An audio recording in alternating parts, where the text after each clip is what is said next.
Let's take you back to football for a minute because the dust is finally starting to settle in the Lane Kiffin saga. The Lane trade making its most recent stop in Baton Rouge, where he is now officially set to take over LSU football after that messy divorce with Ole Miss. The move dominating conversations across the sports world with cases made on either side. So whether your team Lane did what's best for him or team good riddance, it does point to a central problem in college football. The current calendar is a little wonky. Our CEO Amy Trask stopping by, and we are so grateful to start the chat right there with Lane. Amy, so good to see you. Lane Kiffin, someone you are familiar with. He was with the Raiders from 07 to 08. He was let go after that Week 4 game in that 08 season. You were a CEO, though, so you've kind of seen Lane start and move along here. We've heard the arguments from both sides, whether you're Team Lane, Team Ole Miss. Where do you stand in all of this? Well, certainly I do know Lane, and you were very gracious in the way you said he was dismissed. We all remember how that went. But look, that which I will share now is not specific to Lane. It applies to Lane, of course, but it also applies to all college coaches. They should not be able to leave their schools until the season is over. That's not fair. It's not right. Don't tell me I'm your leader and then say, bye, Felicia, and leave them there alone without your leadership. And similarly, while I believe that college students absolutely have the right to transfer, they should not be able to do so until their season is over either. Again, if you're a leader of your team, if you're a teammate, how do you leave your teammates during the season? And look, I get it. The way the system is right now, that's what college students have to do. So to level the playing field, so that coaches and players at schools which are not in the playoffs don't get a jump on finding spots before schools which are in the playoffs.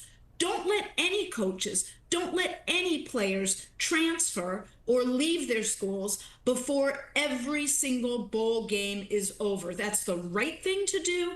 That's the fair thing to do. And to those who are going to say to me, but Amy, that's the way the system is worked. Well, you know what? The system is broken and it needs to be fixed. No one should be able to leave before all the bowl games are over. And you know what? As to fixing the system, we put men and women in rockets and send them to live on a space station. We can figure out how to fix this, and we have to do that. I was not expecting a Friday reference from HQ Spotlight on Friday here with Amy Trask, but girl, I love it. Bye, Felicia. Do you know me? Oh, we love to hear it.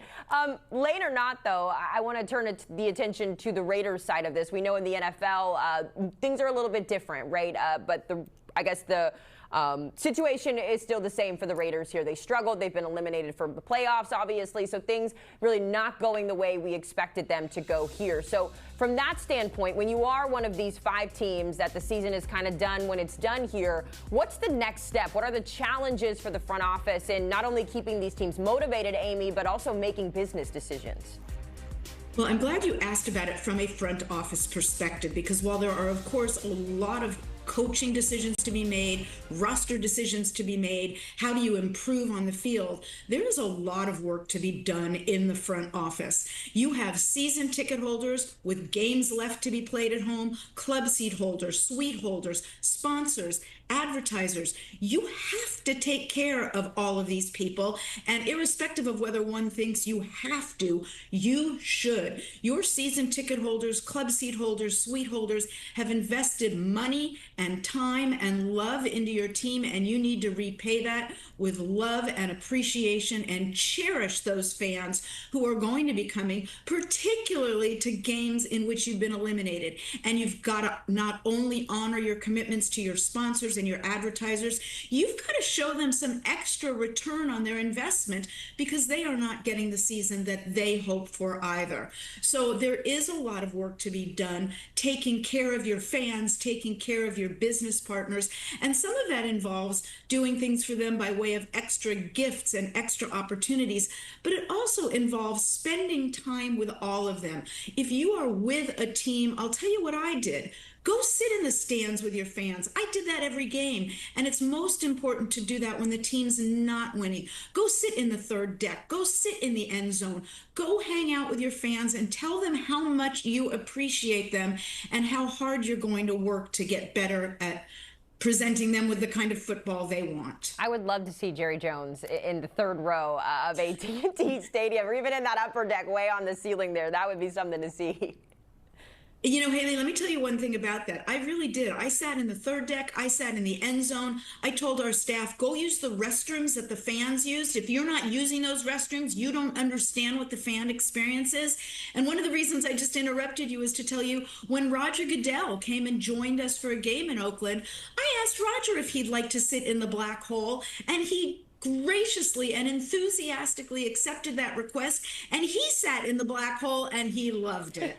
There you go. You just got to get in amongst the fans. And I like how you said that. See what they're seeing, experiencing what they are experiencing. We know, Amy, though, it hasn't just been tough sledding for Vegas or even any of those teams that have already been eliminated. This year, it just feels like a level playing field. You've got teams like the Packers losing to Carolina, and we've seen Carolina just really be kind of slayers this year and taking down some of those top teams. And our good friend Pete Prisco always likes to say nobody's any good, right? And it's an adage basically of saying that there is a lot of parity.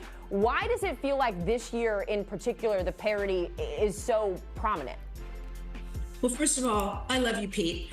And beyond that, parity is the key word. The league is designed on the concept of parity. Haley, I spent almost 30 years in the league, and countless times we discussed and some team owners debated the concept of parity. But that is the way the league is designed. The goal and the hope, the desire, the plan is that every fan of every team will believe that his or her team can win any given day, on any given game, on any given day, and that his or her team can win it all any given season.